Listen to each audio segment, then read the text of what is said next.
Good morning, everybody. My name is Jason Tondro, and I am your host for a very special episode of the Banff Podcast. I'm a developer on Starfinder at Paizo, but I've got two amazing guests here to talk about a game that I am really excited to play, and that is the Dune RPG from Modiphius, which is coming out this year. Is that right?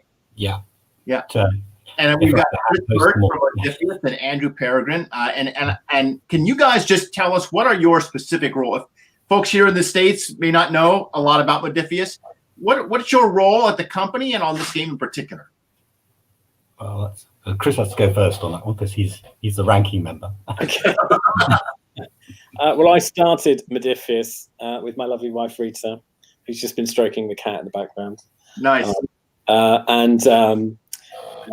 So we've been running for 8-9 years, and I'm now Chief Creative Officer. So I kind of focus on all the creative side of the business, development, new products, and kind of overseeing unusual new things that we're doing. But then I get involved in all our big launches like Dune as well. Yeah. And Andrew? Yeah, so I'm more the on the ground part of that. So I'm the project manager. So it's my job to make sure it happens, wrangle the freelancers, and push everything out the door, really, under Chris's guidance. And as I'm a writer myself, I tend to try filling in gaps where I probably shouldn't too much, but it's very hard not to get too much involved in that. But I'm a Dune fan as well. Yeah, so. I was going to say, when it's Dune, how do you resist, right? Like, you got to put a little stuff in there. Yeah. So what's your personal connection to Dune? Like, how did you first encounter it? What does the book mean to you guys? Like, what does Dune mean to you? Andrew? Oh, okay. It's difficult to put into words. I think it's one of those things. I came into it with the Lynch movie. So I'm comparatively quite late to that particular party. You know, I can't claim to have read it before anyone else had heard of it or anything like that. But I just read the book because I loved the images I was seeing on the Lynch movie, and that got me into reading the book. And from there, I've just the whole setting just took me over.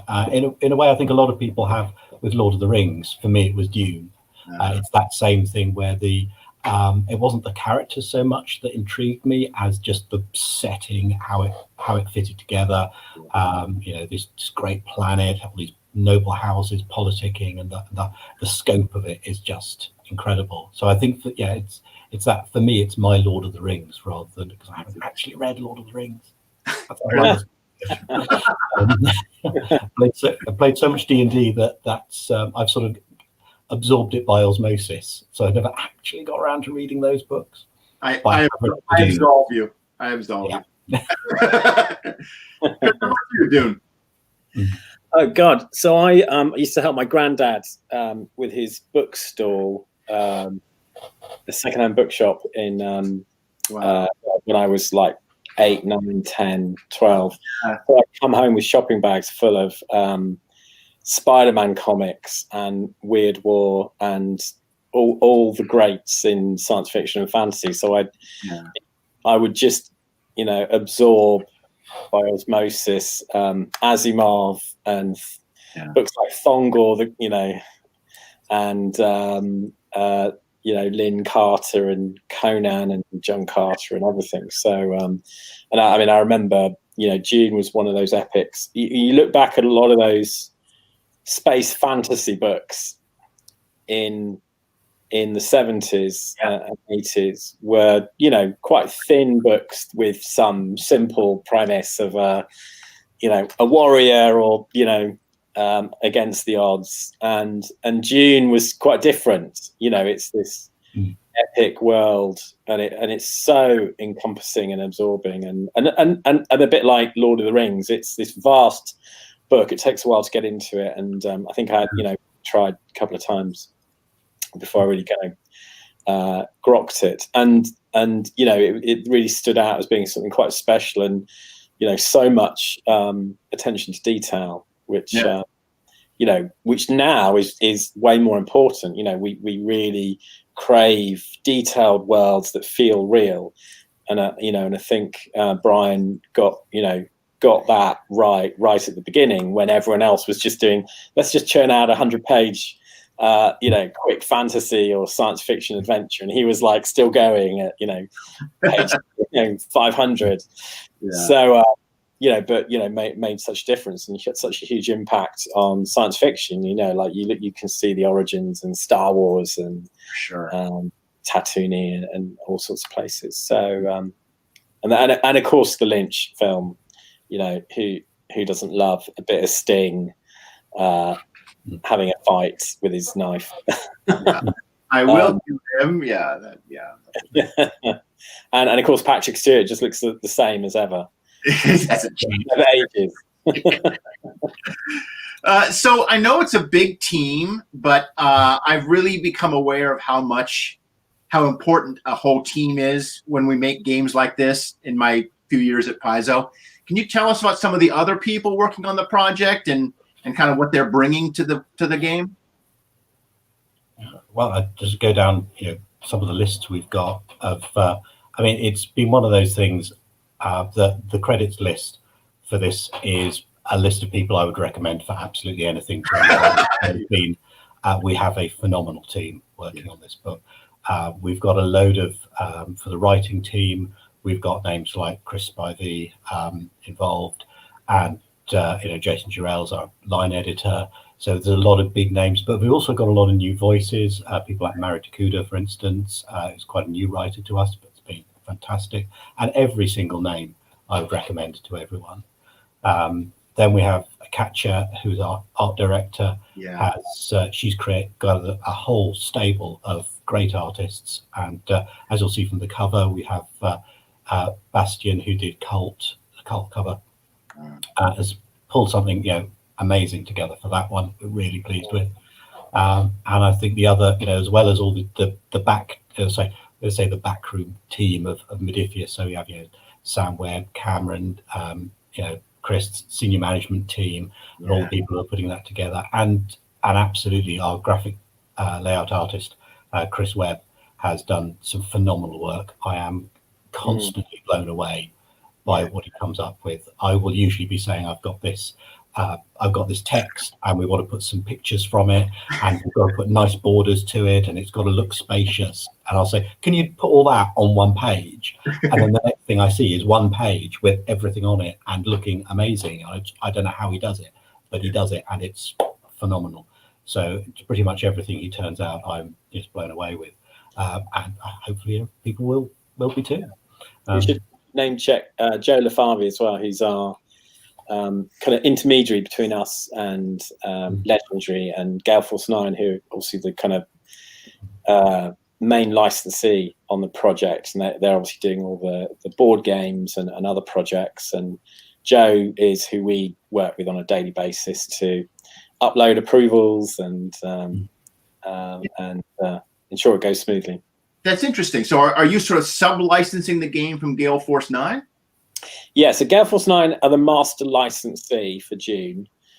So they took the big risk and all the rights, and they're working with lots of other companies like us. So we were one of the first people to sign up to do the RPG, and then they're working with different companies to do different projects. But they started with the first big board game, the reissue of that original classic. Got it on the shelf. Yeah, I played it. The original friend of mine got an original unpunched off eBay. Wow. And we carefully rolled it out and played it. Gosh, it's about 2 years ago now. Actually, time's gone so fast. Is this your setup where you're sort of sub-licensing the game from Gale Force 9 kind of reminds me of what's happened with the Middle Earth role-playing game, The One Ring, which is also sub-licensed from another company. Is that common? Has that become standard practice now? Very, very big properties. Often what happens is one company will pick up all the rights, like for tabletop games, for example, and other big, areas. And but often they can't do everything. It's impossible, or maybe they don't specialize in one area or another, and they could, but it's a lot of work. And so it's quite natural to find a partner who will help pick up some of the risk for you, take on that work, and it helps pull together a bigger range of products. And someone they can find somebody who's specialized in that kind of game. Yeah.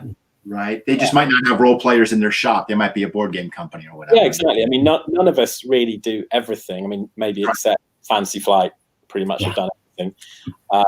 You know, but none of us are specialists in everything that we do. Right.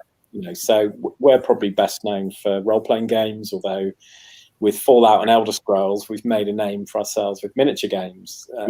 Certainly specifically solo and co-op, you know, miniature games. So you wouldn't come to us to do a living card game because that's, you know, we don't do that. Right.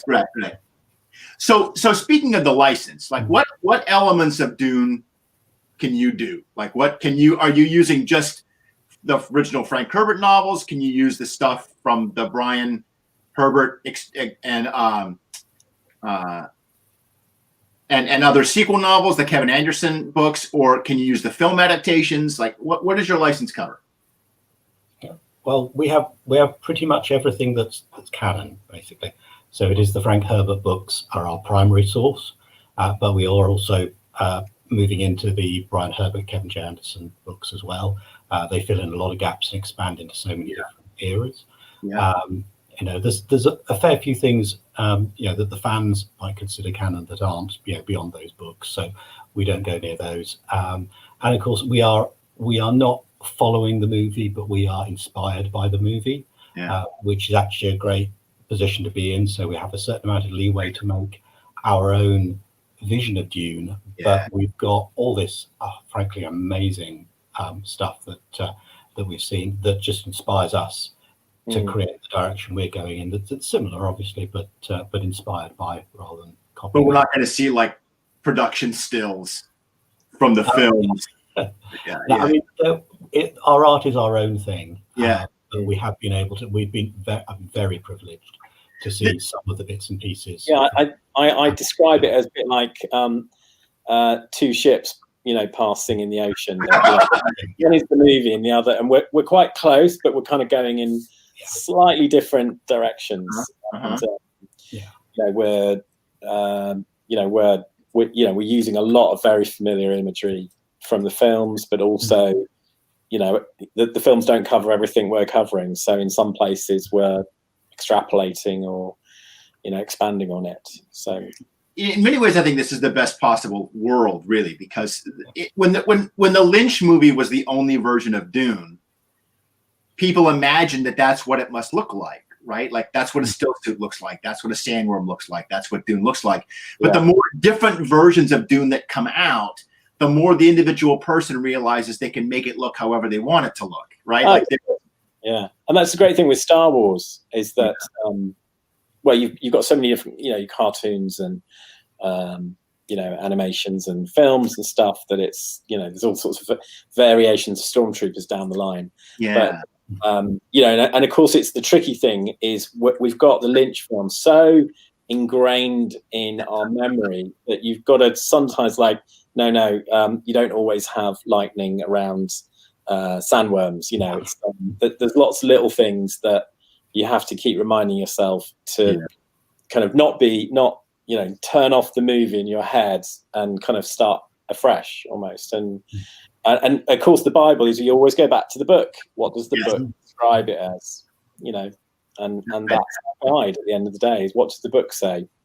So what is the default like campaign in a Dune RPG? Like in Star Trek Adventures, we sort of assume that the players are the bridge crew. By the way, my Klingon source book just arrived at my local game store. It's waiting for me to go get it. I can't wait to get my hands on that beautiful thing. But anyway, like, you know, there's sort of an assumption of what the standard campaign is. What is the standard campaign of a Dune game?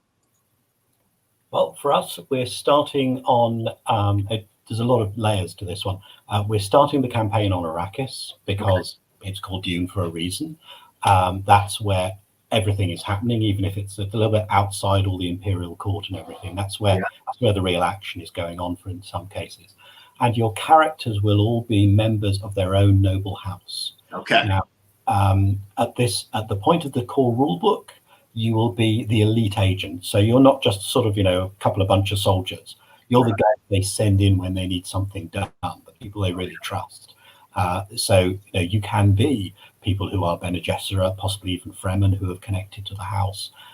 There's lots of different character options, but we've also tried to balance those, so it's not just a case of, oh, well, obviously you want to play a Bene Gesserit or a Mentat, or your character isn't so good. There's loads of cool abilities and interesting things that you may well look at them and go, oh, I don't want actually any of those ones. I want to play this guy who's just different. We've got ex-criminals, ex-spice smugglers and things like that. Yeah, great character options. But what links them all together is they're all the agents of the house acting for their house on Arrakis. Okay. As the game continues, as we expand and build out, we can then start moving off Arrakis. We can expand more about the different aspects of the noble houses. We can move into more management of your house's holdings and things like that. Okay. So there's loads of different expansions, but we sort of took a bit of a leaf from the One Rings book. Yeah. Where, if you remember, you've got in Middle-earth, we always keep coming back to Lord of the Rings with Dune. I don't know quite why, but Middle-earth is this vast setting, and it's always a case of there's so much in it. If you give an overview, you lose all that detail, all the richness that really makes it stand out. And I know I'm a big fan of the Cubicle 7 version of the original One Ring. And I loved that when they had this whole setting and thought, well, let's just focus on the bit everyone knows. The Misty Mountains, the Shire, and the Mirkwood. And I found that really brought out the Tolkien feel in the game. And you thought, now we can get into the details. We know why this is different, because as Dune has been stolen from for so many other things, like Chris was saying, Tatooine in Star Wars, it's a big sand planet. Where did they get that idea? There's what we need to bring out that detail so people don't go, I've seen this before. No, you haven't seen this before. This is Dune. This is the old new that it's based on, and it's that detail that is what really makes it live. So we're focusing there, and we're gradually just going to widen our perspective and introduce this setting, because while we know on one hand there's going to be a load of Dune fans who hopefully are going to love this game and see what we've done, and they'll be able to expand in various different directions themselves if they want to go somewhere we haven't covered yet. They'll know enough to do that. The setting and system will let them do that. But for people who are new to Dune, particularly, we're going to see a lot of new people who are going to see the movie and they're going to go, wow, I want to play a game of this. They're not going to know it so well. We're going to need to just wind them in a little bit slower, because it's like well over 20,000 years of history just in the Dune, just over the catalogue of the books themselves. We can't do that in one book, but we've tried. We have given an overview, so you've got an idea of how these setting fits together. But that's the focus. We start on your elite agents on Arrakis working for your house, and a house. So when in that 20,000 years is the game actually the default setting? Are we set before the events of the book or after? Yeah, just before the events of Dune. Okay. So you've got, if you want the books it really nestled to are by the Prelude series, but also informed by what we know of the setting before of the first book as well. So we've got all that good stuff, all the houses politicking against each other, and we've got the option to do things later on, to shift these eras and do later things, as other mega campaigns. But there's so much to cover in just the Imperium era as it is that it'll be a while before we run out of ideas for that. Well, and the players probably want to meet people from the books, right? Or they want to meet people from the films. And so the way to do that is to at least put your game somewhere in the general ballpark, so they can at least. And they're all in the book. We've got a load of those, Vito Atreides, Lady Jessica, all at that era in the books. So if you want to cross paths with them, they're there and in the book for you. When I bought the first Star Wars RPG, you remember that one from West End? Absolutely. And the first thing I did was start looking for stats of the characters. All right. So Star Trek Adventures had a lot of sort of specific modifications to the D20 system that helped to simulate the Star Trek game, right? Like this idea that the more weapons you bring with you on an away mission, the more danger you encounter, stuff like that. That's very much reinforces the Star Trek genre. rule modifications that kind of help to reinforce the themes of Dune? Oh yes. Well, we've tweaked. I think every version of 2D20 has adapted a little bit to its setting. I mean, that's one of the strengths of the system. I think that it's very few systems that can cover everything just as they are.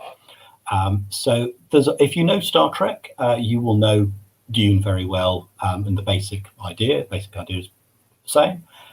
Some of the things we've introduced for that particularly is we have, instead of skills and an attribute, we have skills and drives.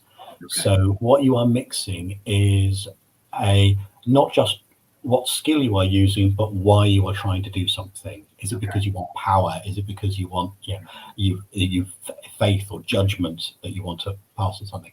Now, while that might seem a slightly odd gear change, what that allows us to do, and this is the real thing I'm very excited about with Dune, is it lets us do both what we call architect and agent play.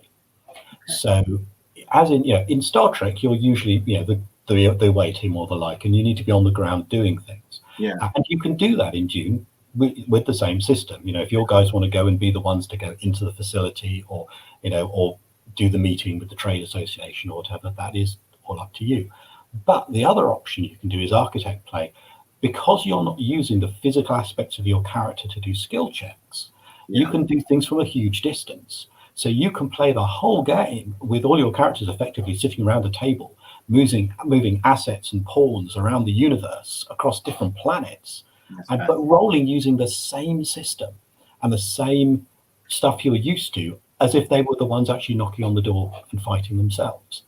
So when you go and face an enemy agent, if you've got you can either run in yourselves, but you might have an asset that's a group of soldiers. You can send them in and deal with it all from a distance. So you've got all of this sort of the thing we've tried to mirror is this sort of boardroom play of where you are the puppet masters behind everything. You don't, and as you move higher in your house, this will become more relevant as well as a it sounds like something that will really kind of blossom when you were saying, as the campaign setting grows, you're no longer an agent for your house. Maybe you are part of the managers of that house. Yeah. So, and you can become the spiders spreading your web out across the Imperium. And this is, you can place assets, you can move them around. And this is where we have with conflict isn't just combat. Conflict is any sort of conflict you come up against. So this could be, yes, you trying to shoot someone with a gun or stab them with a knife or something. Yeah. But it can also be you trying to use blackmail or a favor against one of your rivals. It can be using agents to infiltrate other places and steal their secrets. Yeah. You can even scale up into warfare if you want to go that way crazy as well. So we've got loads of these 5 different styles of conflict, and all of them run on the same system. A few tweaks about how the numbers interpret into the different scale, but essentially the same system. So it's not one thing for another and one thing for something else. You've got so you have everything in there in a straightforward way to figure it out. So if you know one, you know them all. But the possibilities are endless. You could even create whole new forms of conflict using the system. Well, that sounds very Dune. That's very exciting. Yeah, I'm really interested to see how that works out. Chris, I'm curious. We've talked about a lot of licensed properties just in this last half an hour as we've been talking, right? Like Lord of the Rings and Star Wars, and like and a lot of these licensed IP games, they produce beautiful games. Like the games are amazing, and then 3 years later the whole line is canceled, and it's kind of a hit and miss situation. But Modiphius seems to have a pretty good track record on this. And how do you make it work? Like, are IPs too expensive to license, or how do you make it happen? Well, if the big IPs are very expensive, and they take a long time. So Star Trek probably took us about 3 years to finally have a contract. I remember when I actually eventually got the email going, "Oh yeah, it's on. Here's the contract." I was like, "Oh my god." And you need to jump through a lot of hoops and prove that you know what you're doing and that you're going to make them enough money to make it worthwhile. Bethesda was a similar thing. It's I'd known them from when I had a t-shirt company, and I think I don't know, 3 or 4 years into Modiphius, I was like thinking what else we would do, and I was like, oh my god, I know Bethesda. Why haven't I thought about talking to them before? And pitched them the idea of doing. I asked about a board game, and they were like, they're not interested in doing a role-playing game. They were like, well, we've already got, Fantasy Flight doing a board game. I was like, I don't know. How about Warhammer Fallout? And they were like, sure. And then, from that phone call, and I remember walking through Hyde Park with Rita. It was a nice afternoon, and just having this I'd had this phone call suddenly, and I was like, the signal wasn't brilliant. And I was like desperately hoping he'd understand me. And, so from that point, it took, probably 2.5 years to get a contract in place, just because they're busy and, they've got a million other much, much bigger deals than tabletop games. Yeah. They can do. And, and these things just do take time on this sort of scale and that kind of scale of company. Small licenses are pretty easy, like small little brands, they don't have as much going on, they don't have as much attention, and so it's easier. And I guess we just work hard. We put a good team of people who love the brand together. It's not just a bunch of people who are like, go and work on Dune. It's people who actually care about it, so they do a good job. I mean, good example of Fallout, we've probably done, 500 sculpts, of which maybe half a dozen they've had a comment about. It's usually like, the hat's not quite big enough, and it's a real person, and her hat really is bigger than when she was photographed with it. So, we make a real effort you want to be in a position where the licensor loves you and really likes what you do, because then you keep making it.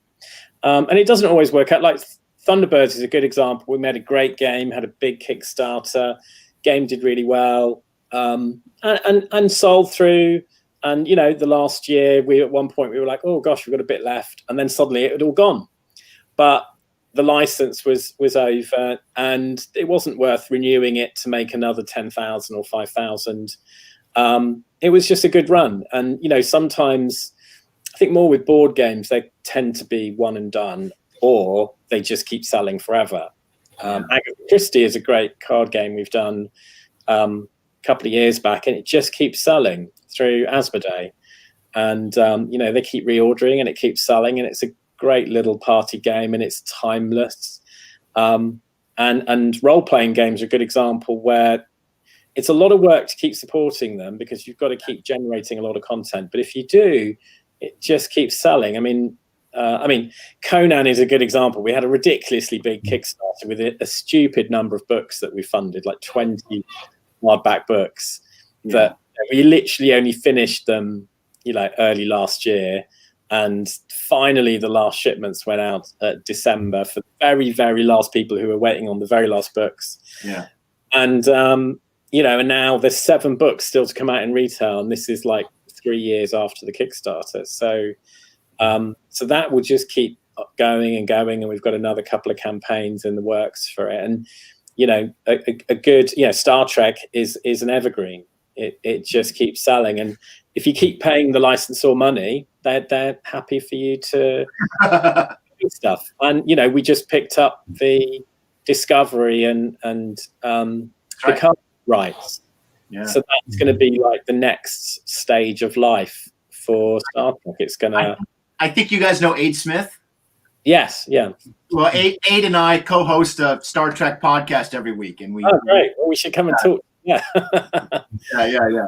Get Jim Johnson, the lovely Jim, on board, who's Andy's role with Star Trek, and he oversees the whole team there, and he's super knowledgeable about, again, with Star Trek, we put together a geek team of Trekkies.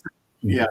And I grew up on Captain Kirk kissing aliens and punching aliens in the face. So, I was a Trekkie from when I was like 7 or 8, and as well as Star Wars.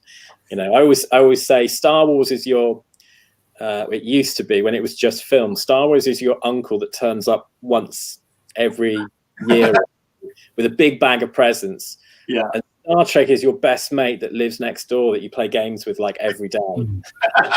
That's a pretty good comparison. Yeah. But you love them both, right? So they're Yeah. both live with that language. So so I was a big Trekkie fan, so that's why I go for stuff that I love because I know I'm going to be doing an interview at 9 o'clock at night on a Thursday, or doing accounts or a proposal for it at midnight on a Saturday, all sorts of weird times. And so you've got to work on stuff you love, because I won't work on games I don't love because there's no point. Life is short.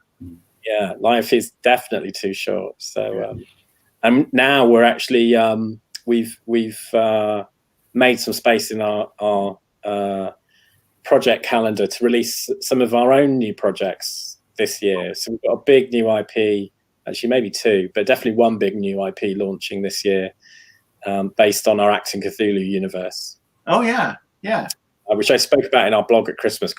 It's called Against the Gods Themselves is our universe, which is this millennia-long vengeance story against the outer gods, and so that's going to be a lot of fun. Some stuff coming.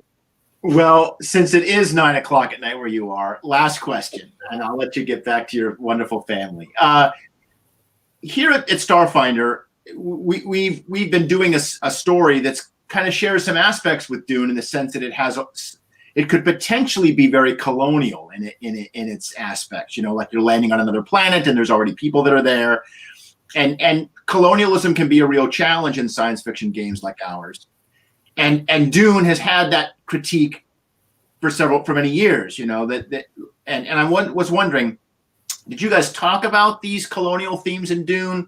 How are you treating them in the game, or like what was that conversation like? Oh, well, it's been something that's been part of the conversation from, I think, the early part of starting the game. Yeah. One of our writers, Khaldun Khalil, is actually, I think, professor of Middle Eastern Studies. Oh, and, he used to work for the oil business as well. So he was a wonderful. I mean, he's worked for us on Vampire, but he was, it was no brainer. Yes, we want you on Dune. Yeah. And and so we've got quite a good diverse team. We're trying to look for the different voices that are going to add that to it, because I think to a certain degree the books just sort of present colonialism as a here it is, without trying to pass a judgment to let you sort of see how it works. Yeah. And I think to a certain degree we do try and do an element of that, because it's too easy to put people in black hats and white hats when things are more complicated. But obviously we are looking at, I mean, you only just have to look at the way the Harkonnen treat the people of Dune. It's very clear in that sense who the bad guys are. And the books are a bit of a commentary on the kind of oil business, aren't they, Andy? Very much so. It does kind of highlight that through the eyes of science fiction, because doing a book about how awful the oil trade is wouldn't be very interesting, but a science fiction book that kind of couches it in cool science fiction is way more readable. Yeah, when it's spice, when it's an allegory, then we enjoy it, we play it, and we have fun, and we also, I think, learn a lot about how colonialism functions. When we don't even realize we're learning. Like we're just playing the game, and at the same time we're learning empathy and learning, how to see things from different points of view. Yeah, I think this is also how what we're doing with the game helps that, because we're focusing on the smaller details. And Arrakis is a thing, which means you're not just looking at what the nobles are getting up to and where they're getting their spice. We're looking down at the people who are the spice workers, the people who are flying carryalls, the people who are trying to eke out a living on Arrakis itself. So we're trying to get a look at every level of the society. And then by doing that, we're then investigating how all these things affect each other and how these things connect. And of course, your players are going to end up with that thing. They're going to be told by their house, get spice. It's the only thing of any real true value in the universe, in one sense. And so they're going to be forced to make these choices themselves. Do we push, if we've got our own little spice mining operation, how hard are we going to push the people to get the spice? How much are we going to follow what our bosses are telling us, as opposed to people's lives could be on the lines harvesting this stuff. A worm comes along. Are you saving the harvester or are you saving the people? And what the effects of that will be. Those are decisions the player captains are going to have to make themselves. Yeah. Well, thank you so much to both of you for coming. It's been a real pleasure. I'm super excited for the game. I love what you guys are doing. I'm sending you my resume. I want to work in this game so bad. But but please enjoy your evening, and thanks again. Yeah, thank you. Bye.